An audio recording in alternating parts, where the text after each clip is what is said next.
오늘 핀 마이크를 한번 착용해 보았습니다. 네, 그냥 뭐 멋을 낸 거는 아니고요. 네, 뭐 똑똑해 보이지 않죠. 네, 그냥 한번 좀 자유롭게 그냥 설교를 하고 싶다 해가지고 한번 착용해 봤고 따라오시나요? 이렇게 안 따라오는군요. 네, 알겠습니다. 네, 따라오시면 좋을 텐데. 네, 네, 감사합니다. 네, 네, 긴장하시고요, 방송실. 네. 그 광고 여러 나왔습니다. 그 해월동산도 이렇게 엄청 스윗하게 또 찬양 오늘 연주 들으면서 이 마음속에 그런 마음이 들었습니다.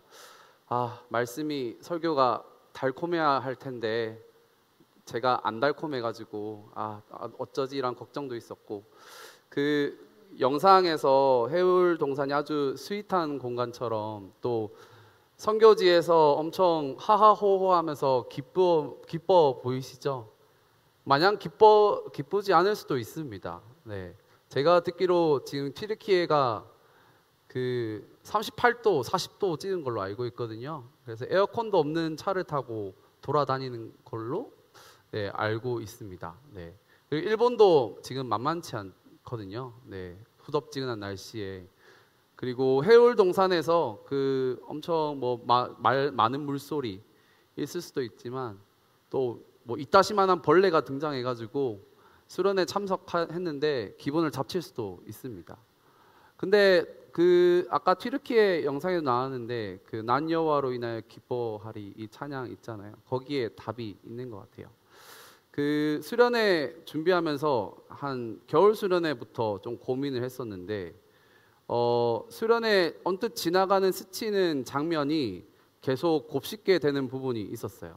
수련회 이제 저희가 한 150명 이렇게 참석하잖아요. 참석하는데 그 청년들이 엄청 열심히 찬양하고 말씀 엄청 뜨겁게 기도하고 하는 부분이 있는데 그 찬양 시작 전에 아니면 말씀 끝나고 그 이 청년분들이 커피를 다 찾는 거예요. 커피 어디 있어? 커피 어디 있어? 막 이러면서 그러면서 그 생각이 들었어요. 만약에 커피가 없는 수련을 하면 어떨까? 그러면서 좀 더 근원적으로 이 영적인 뭔가 종교적인 체험의 카타르시스나 우리의 도파민이 없게 되면은 어떤 수련회가 될까라는 생각이 들었습니다. 그래서 이전에 여러 가지 그 수련회 도법들 있잖아요. 이러한 수련회를 하면은 이 시간에는 레크레이션 하겠지?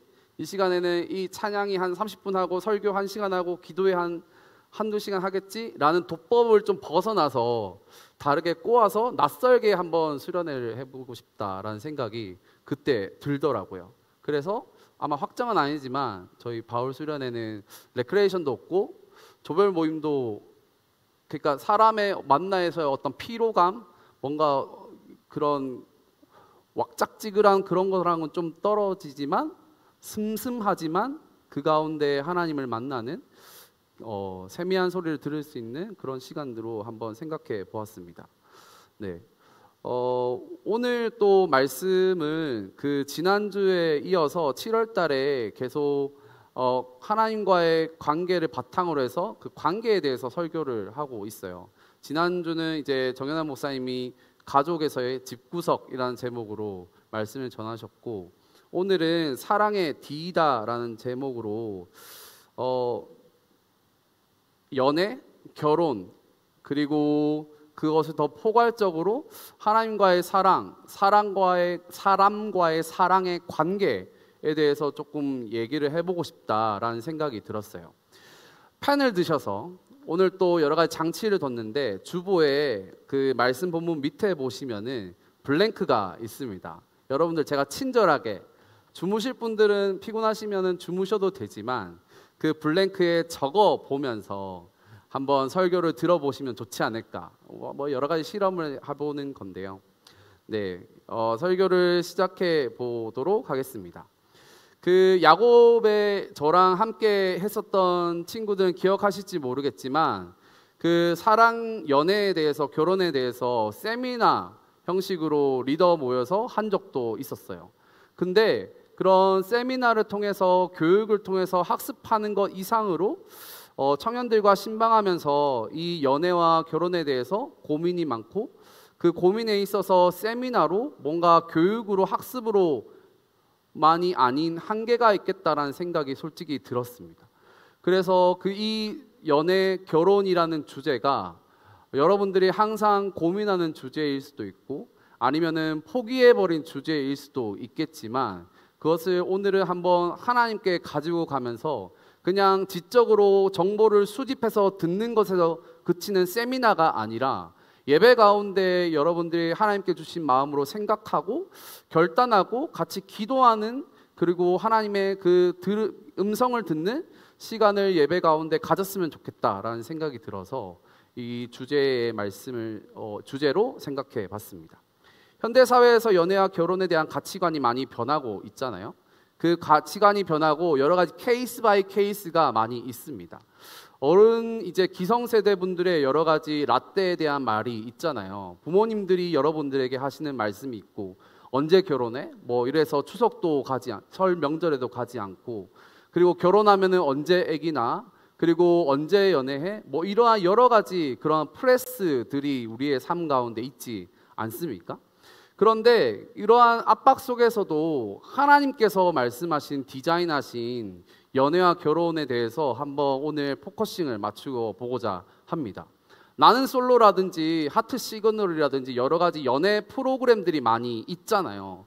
그 보는 동기는 그 사랑의 모습을 통해서 연애의 모습을 통해서 이러한 반면교사라든지 정면교사라든지 여러 정보들을 많이 수집하지 않습니까? 연애에 대해서 사랑에 대해서 많은 고민이 있으니까 생각이 있으니까 그것에 따른 시청률이 있고 그것에 있어서 소비와 그것이 있다고 보여지는데요. 오늘은 그런 사랑의 조건, 사랑의 여러 가지 케이스 바 케이스의 강론도 있겠지만 좀 개론이라고 할 수 있는 근원에 대해서 얘기해 보고자 합니다. 어떻게 보면은 결론이 나온 부분일 수도 있어요. 하나님을 잘 믿어서 하나님의 사랑을 잘 경험해서 하나님을 온전히 믿은 다음에 그러한 사랑으로 연애해야 된다, 결혼해야 된다, 그런 가치관으로 살아가야 된다 라고도 얘기할 수 있겠지만 좀 더 디테일하게 세 부분 단락으로 해가지고 이 사랑에 대해서 그리고 연애와 결혼에 대해서 한번 얘기해 보고자 합니다. 첫 번째로 첫 번째 사랑은 사랑의 본질에 대해서 한번 얘기해 보고 싶어요. 자막 혹시 나오나요? 네, 사랑의 본질 다 같이 한번 밑에 읽어보실까요? 하나님이 시작. 하나님이 보호하신다. 네, 오늘 본문 아가서 8장 6절 상반절 말씀에 이렇게 적혀져 있습니다. 너는 나를 도장같이 마음에 품고 도장같이 팔에 두라 라고 적혀져 있어요. 아가서는 하나님과 이스라엘과 하나님 사이의 사랑의 관계를 모티브로 하고 있습니다. 더 직접적으로는 남자와 여자의 그 연인의 뜨거운 사랑의 관계를 묘사하고 어떤 신학자들은 성관계까지 엄청 친밀한 그 둘만이 알고 있는 비밀스러운 것들을 묘사하는 장면이 아가서의 많은 부분에 나타나 있습니다. 세 번역은 여러분과 제가 읽어드렸던 부분을 이렇게 얘기하고 있어요. 도장 새기듯 임의 마음에 나를 새기세요. 도장 새기듯 임의 팔에 나를 새기세요. 먼저 사랑의 본질에 대해서 한번 고민하고 생각해 보시면 좋을 것 같아요. 너는 나를 도장같이 마음에 품고 도장같이 팔에 두라 라고 말합니다. 사랑이 여러분들 많이 들어보셨을 것 같은데 단순한 감정이나 계산으로 시작하는 게 아니라 사랑이라는 것은 하나님께서 우리를 사랑에 새기셨다, 도장같이 새기셨다 라고 말하는 것이죠. 우리의 마음에도 하나님의 사랑이 새겨졌을 때 그 온전한 건강한 하나님께서 기뻐하시는 사랑을 시작할 수 있다라고 오늘 6절에 말하고 있습니다. 지금 이 도장이 어디에 새겼다라고 말합니까? 남자의 마음 그리고 남자의 팔에 새겼다라고 말합니다. 남자는 완전히 여자를 소유하고 사랑하고 보호한다라는 것이죠. 이스라엘을 완전히 사랑하고 보호하고 소유하는 하나님의 속성을 나타내는 구절입니다. 그리스도인은 신랑 되신 예수님의 신부이시죠. 여러분과 저는 신부입니다. 여러분과 저는 신부이기에 여러분과 저를 예수님께서 예수님의 가슴에, 예수님의 팔에 새기셔서 여러분과 저를 영원까지 지켜 보호하실 것입니다. 그 보호하심의 의미가 그 팔에 새기고 마음에 새긴 것에 나타나 있는 것이죠. 여러분들은 지금 하나님의 보호하심을 경험하고 있으십니까? 왜 보호하실까요? 하나님께서 여러분과 저를 왜 보호하실까요? 여러분과 저를 당연한 얘기겠지만 사랑해서입니다. 지금의 이 사랑이라는 단어 자체에 여러 가지 물타기가 많이 있습니다. 여러분들 여러 가지 ARS나 전화 걸었을 때 사랑합니다 고객님, 사랑의 감정이 하나도 없지만은 그 사랑의 기준과 가치가 많이 떨어져 있지 않습니까? 그래서 드라마에서 제가 전에도 한번 보여드렸던 것처럼 사랑이라는 단어를 추앙이라는 단어에 있어서 여러 사람들이 거기에 이슈를 생각하고 그 사랑의 더 높은 가치를 생각하고자 하는 부분들이 있었잖아요. 이 땅에서 그렇다면 이 사랑의 가치에 대해서 한번 생각을 해봐야 되는데, 보호하심, 하나님의 참된 안정감의 정의가 어떻게 나를 보호하고 있지에 대해서 여러분들 각자의 고민이 있으실 것 같아요. 나의 지금 먹고 사는 걱정이라든지 아니면 내가 만날 수 있는 사람이 없다라든지 그런 여러 가지 불안과 염려 속에서 내가 보호받지 못함을 고민하고 걱정하고 있겠죠. 불확실한 미래와 현실 속에서 물가는 천정부지로 뛰고 안정적인 직장이라는 것이 여러분들에게 안정감, 보호하심이 되고 있습니까? 야곱 중에 한 명이 지금 인턴으로 어느 모 IT 기업에 이렇게 서울에 올라갔다고 들었어요. 그 친구가 서울에 올라갔는데 원래 배정되었던 그 부서가 없어지고 새로운 부서에 갔다고 하더라고요. 근데 새로운 부서에 갔는데도 거기에 있는 부서의 부장님이 제 나이보다 조금 더 나이가 많을까요? 한 40에서 45 정도 됐을까요? 뼈 빠지게 카이스트에서 공부해서 박사 달고 석사 달았는데 거기 회사에 취직했더니 내 앞서간 그 부장님이 모가지 당하는 현실을 목도했다라고 합니다. 40에서 45밖에 안 됐는데도요. 그러니까 그 현실을 보면서도 또 그 부서도 또 사라졌다는 것이죠. 또 다른 부서로 넘어갔다는 것이죠. 그러한 현실 속에서 이 인턴인 친구가 현타가 왔다고 합니다. 나에게 지금 내가 가고 있는 현실이 맞은가? 여러분들 그러한 현실 속에서 하나님의 보호하심을 느끼실 수 있으십니까? 제가 서울에 사역했을 때 그 서초에 아크로비스타라는 아파트가 있어요. 아크로비스타.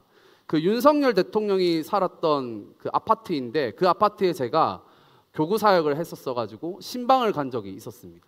신방을 갔었는데 여러 이제 구역장님, 권사님이랑 한 3-4명 갔었어요. 가서 정말 집이 으리으리하더라고요. 한 40, 50평 정도 되는 그런 타워 팰리스에 누가 살고 계시냐면은 그냥 새신자였는데 그 아주머니, 성도님 한 40 후반에서 50 초반 되는 그 여자분 한 분이랑 강아지 3마리만 살고 있었습니다.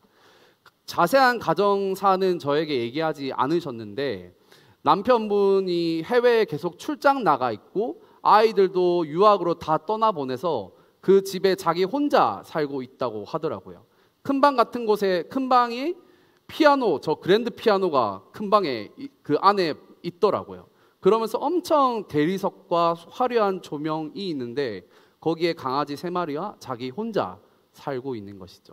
그리고 자기 여동생은 뭐 암에 걸렸다 뭐 이런 얘기하면서 하나님을 찾고 싶다, 하나님을 알고 싶다 이러한 고민을 눈물로 흘리는 것을 들었습니다. 여러분들의 보호하심과 행보의 가치는 어디에 있으십니까? 여러 가지 그 지금의 현실을 좀 더 풀어서 말씀드릴 수밖에 없을 것 같아요. 2024년 지금의 현실은 계속해서 포스트 모더니즘 사회를 한국은 지나가고 있습니다. 제가 지난달에 미국에 갔었을 때 미국에 살고 계신 목사님은 미국은 이제 포스트 모더니즘 시대가 이제 끝났다고 하더라고요. 그런데 한국의 여러 가지 포스트 모더니즘 시즈 이것을 통해 가지고 우리 가운데 여러 가지 문화가 기저가 깔려 있는 것을 우리는 보게 됩니다. 첫 번째로 인본주의 많이 들어보셨을 것 같은데요.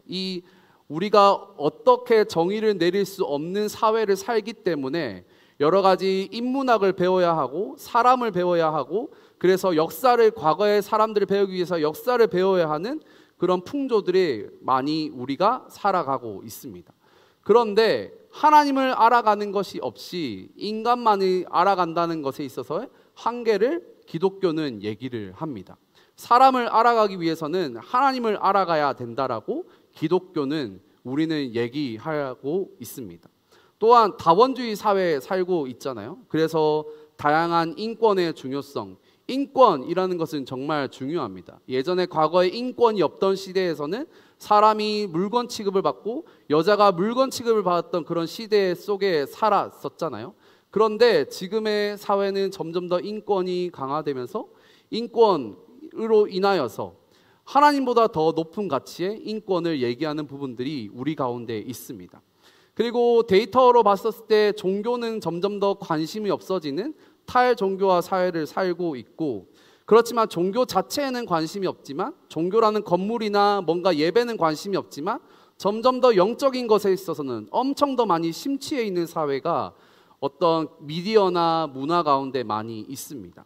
그리고 탈권위주의 사회 속에서 우리 권위가 해체되는, 그래서 교육계라든지 여러 가지 직장의 문화라든지 권위라는 것이 정말 하나님께 부여하신 중요한 가치인데 그 권위 자체도 다 사라져버리는, 그래서 누구도 누구에게 요구할 수 없는 그런 탈권위주의 사회 속에서 우리는 살아가고 있습니다. 또 존중주의라는 단어가 있더라고요. 쿨한 것이죠. 너가 맞으면은 그래 인정해 라고 하면서, 나도 맞으니까 인정해 라고 하면서, 너의 가치관을 인정해, 나도 인정할게, 나도 존중해줘. 이러한 존중의 문화 가운데 우리는 살아가고 있습니다. 결혼이나 연애나 여러 가지 먹고 사는 문제에 있어서 개인의 문제로만은 터부시할 수 없는 문제가 많이 있어요. 그래서 사회 구조적인 문제로서 사회 속에서 여러 가지 시스템, 경제 시스템, 교육 시스템, 사회 시스템, 법 시스템을, 윤리 도덕 시스템을 그리스도의 가치관 속에서 빛과 소금의 역할로 감당을 여러분들이 하셔야 합니다. 또한 사회 구조적인 문제로 내 개인의 문제를 다 옮길 수 없고, 내 마음 가운데 이러한 불교 용어 들어본 적 있으신가요? 일체유심조, 원효대사, 해골물 들어보셨죠? 모든 문제는 내 마음에 달려있다. 이러한 개인의 문제로 다 또한 내가 내 마음 가운데 게으름이나 나태나 나의 삶의 현실 속에서 내 자신을 돌아보는 그러한 문제도 우리는 가져야 하는 책임이 있습니다. 이러한 문제 속에서 사회 구조적인 문제일 수도 있고 개인의 문제일 수도 있겠지만은 우리가 가장 가치를 두어야 할 부분들은 하나님께서 사랑이시다라는 것입니다. God is love라는 것이죠. 하나님께서 사랑을 하시는 행위의 존재이기도 하지만 하나님 그 자체가 love, 사랑이라는 것입니다. 하나님의 존재 자체가 사랑이라는 것을 먼저 우리가 경험할 때 우리의 사회와 우리의 개개인은 하나님을 사랑하고 그 사랑의 권위와 그 사랑의 바탕 안에서 우리는 또 다른 관계의 진보를, 관계의 진전을 할 수 있을 것입니다. 아가서에 나오는 남자의 사랑은 조건적인, 계산적인 사랑이 아니라 본질적인 존재 그 자체의 사랑입니다. 목장 모임 때도 아름다움에 대해서 뒤에 종이 놔뒀는데요. 나중에 목장님들 다 챙겨가세요. 그 아름다움의 정의에 대해서 함께 나누실 텐데, 아가서 1장에 하나님께서는 내 사랑아 너는 어여쁘고 어여쁘다, 내 눈이 비둘기 같다 라고 묘사합니다. 아가서 1장 5절 말씀 다 같이 읽으실까요? 네, 1장 5절 말씀입니다. 시작. 예루살렘 딸들아,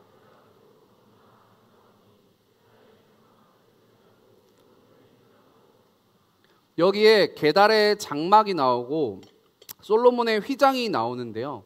간단하게 말씀드려서 저 게달의 장막은 그 성소를 감싸고 있는 제일 외부를 말하는 것이 그 게달의 장막이에요.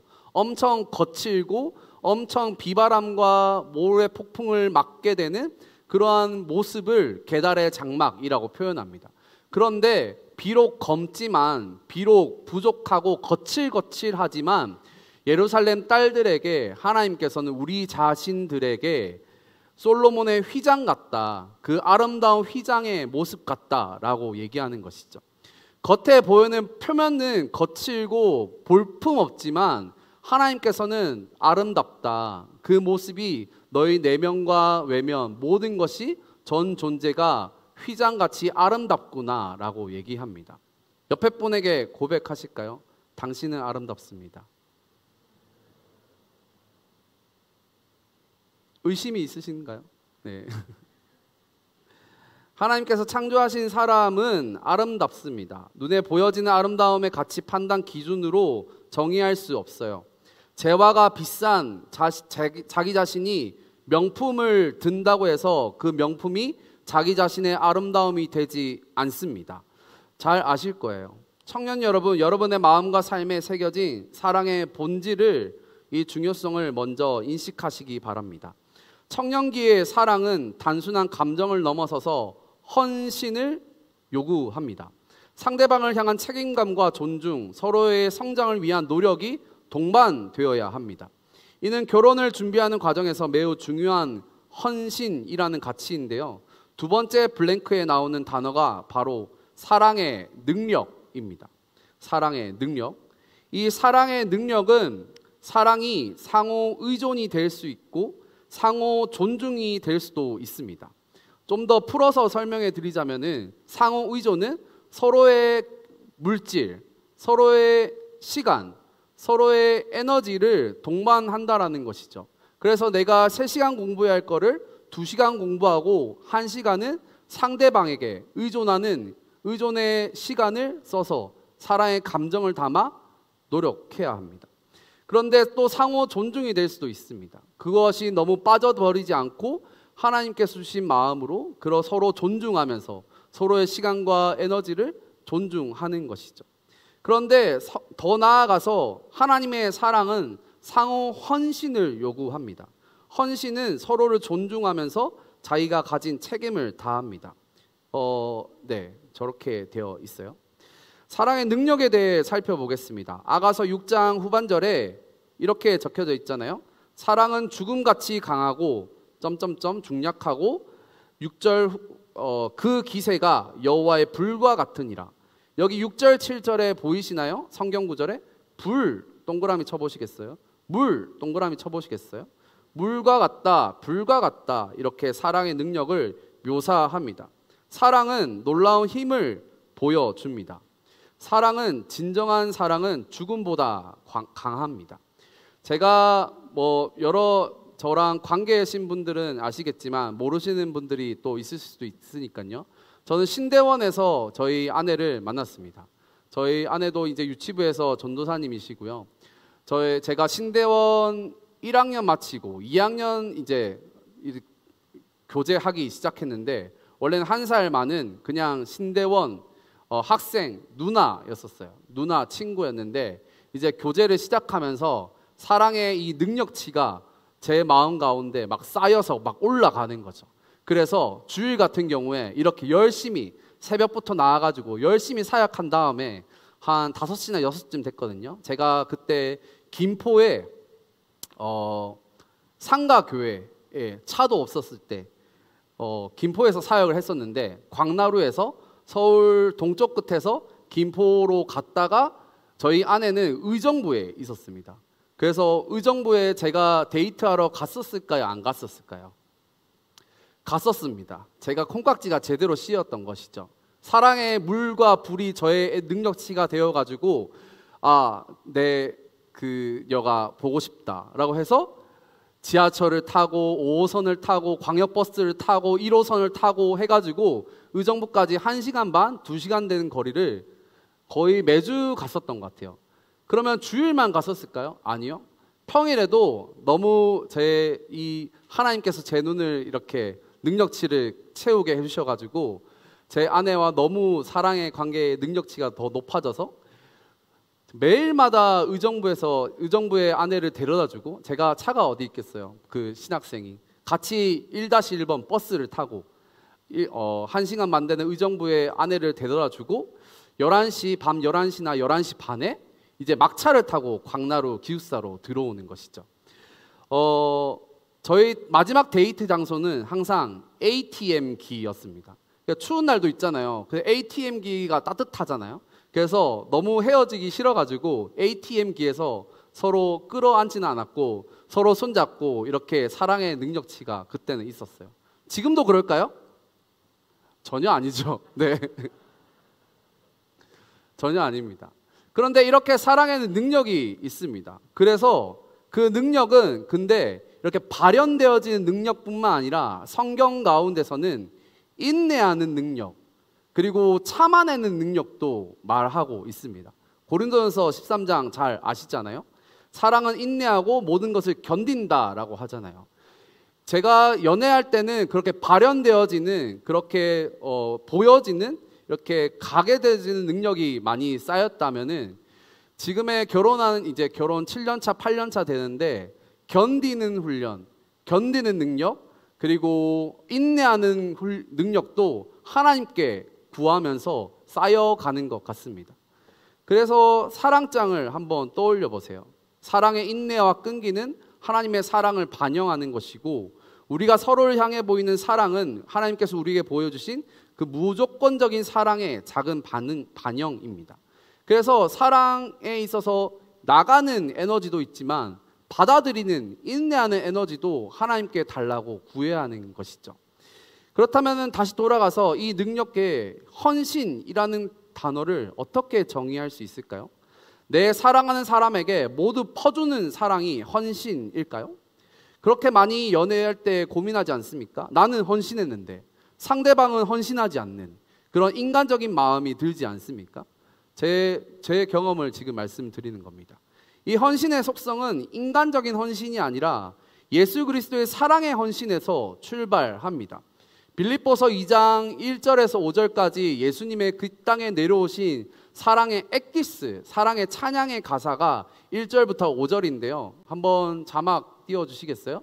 그러므로 그리스도 안에서 무슨 권면이나 사랑의 무슨 위로나 성령의 무슨 교제나 긍휼이나 자비가 있거든. 2절입니다. 마음을 같이하여 같은 사랑을 가지고 뜻을 합하여 한 마음을 품어 아무 일에든지 다툼이나 허용으로 하지 말고 오직 겸손한 마음으로 각각 자기보다 남을 낮게 여기고 타인을 낮게 여기라는 말입니다. 4절 제일 중요한데요. 함께 다 같이 읽겠습니다. 시작. 각각 자기 일을 돌볼 뿐더러.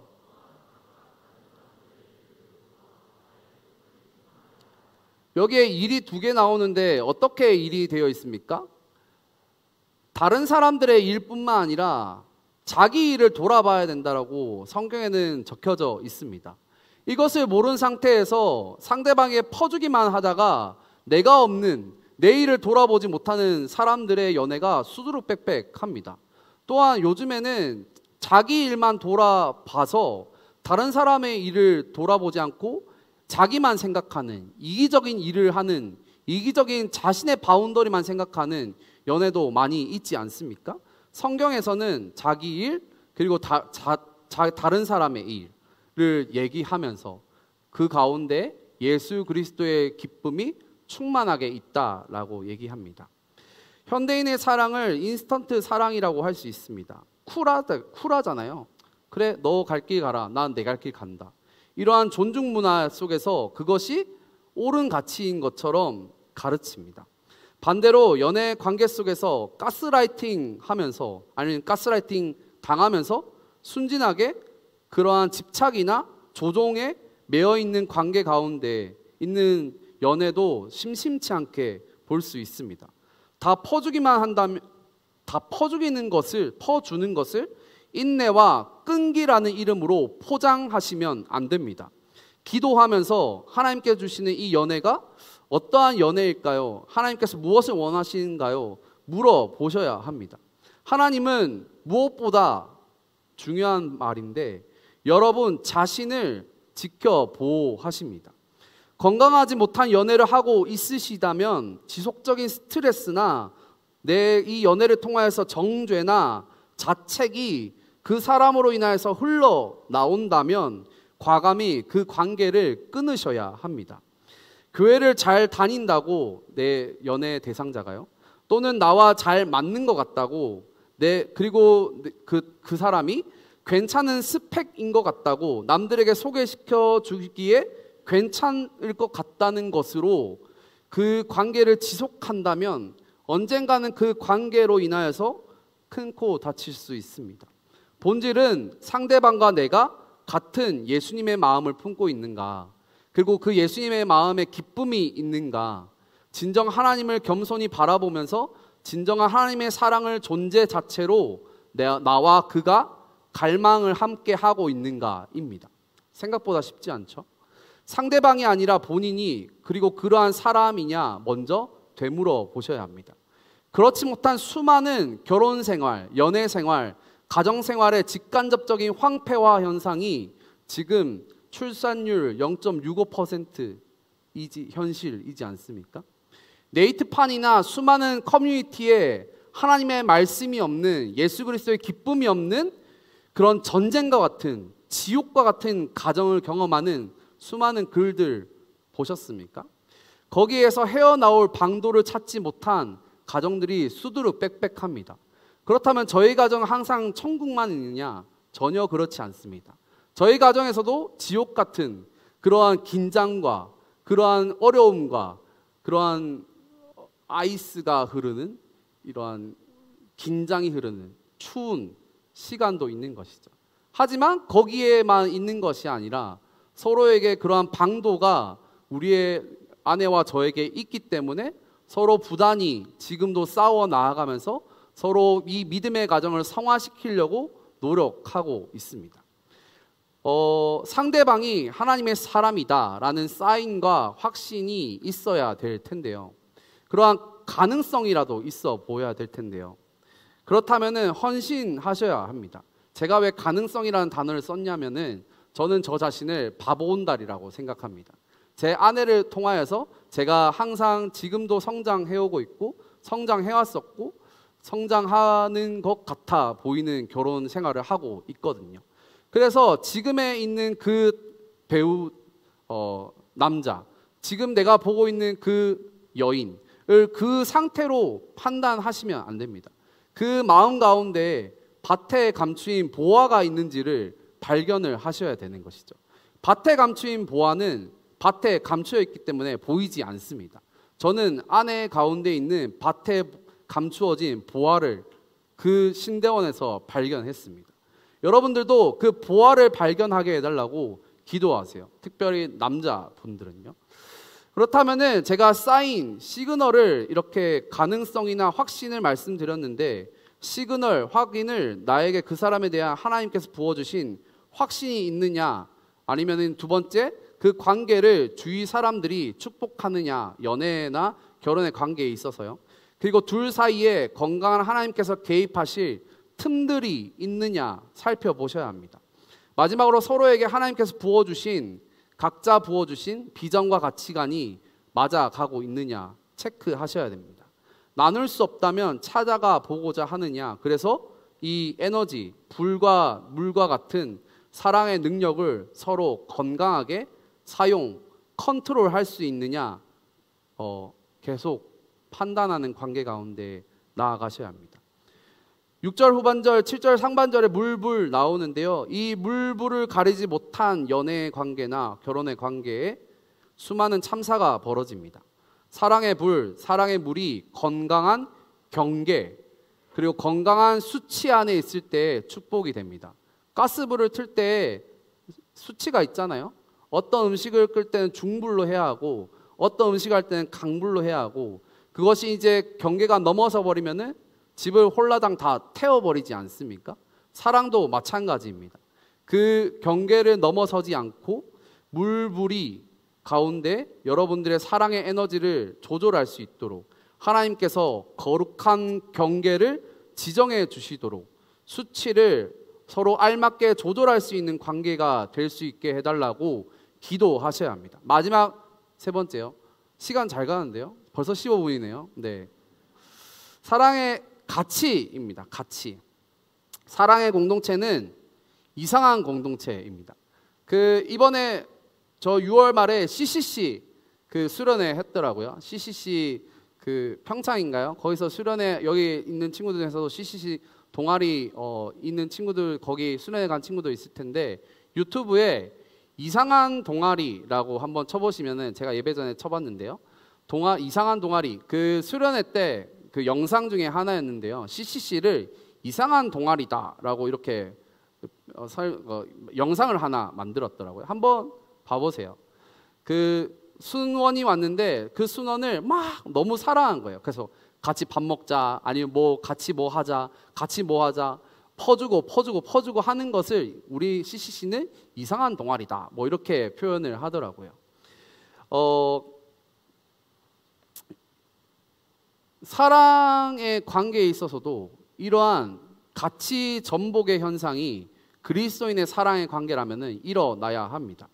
현대 사회에서는 종종 물질적인 성공이나 개인의 성취를 사랑보다 우선시하는 경향성이 더 지금 많이 있습니다. 성경은 우리에게 사랑의 가치 그 자체가 어떤 것보다도 귀중하다라고, 사랑은 하나님이시라고 말씀해요. 그 가치를 아셨던 하나님께서 여러분 한 사람 한 사람을 사랑하시고 구원하시기 위해 독생자 예수 그리스도로 여러분을 한 사람 한 사람 값을 사셨습니다. 존귀한 가치를 거기에 부여를 하신 것이죠. 이 가치를 알아가는 것이 정말 중요합니다. 이 가치를 알아가는 것이, 내 마음으로 알아가는 것이 예배입니다. 결혼은 이러한 사랑이 완성되는 장이자 시작점입니다. 하나님께서는 결혼을 통해 두 사람이 하나가 되어서 서로를 사랑하고 섬기고 하나님의 사랑을 이 세상에 투영하기를 원하세요. 그래서 결혼은 단순한 계약이 아니라 하나님 앞에서의 언약이고 평생의 헌신과 사랑의 여정입니다. 우리는 완벽하지 않습니다. 그래서 실수할 때도 있어요. 과거에 그 사랑에 발목 잡혀서 나에게 좌절과 죄책감과 정죄가 올 때도 있습니다. 그런데 그 좌절과 정죄와 자책을 하나님께 올려드리면서 하나님께서 나에게 주신 그 온전한 사랑의 가치가 회복될 때에 그 과거의 사랑을 떠나보낼 수 있고 새로운 사랑이 올 수가 있는 겁니다. 이것을 꼭 기억하시면 좋을 것 같아요. 여러분들은 그렇게 낮은 가치 수준의 사람들이 아닙니다. 여러분의 연애와 결혼이 단순한 감정이나 이득을 위한 수단이 아니라 이 하나님의 가치의 사랑을 반영하고 서로를 향한 깊은 헌신과 존중으로 가득 찰 때에 진정한 온전한 사랑의 관계가 될 수 있습니다.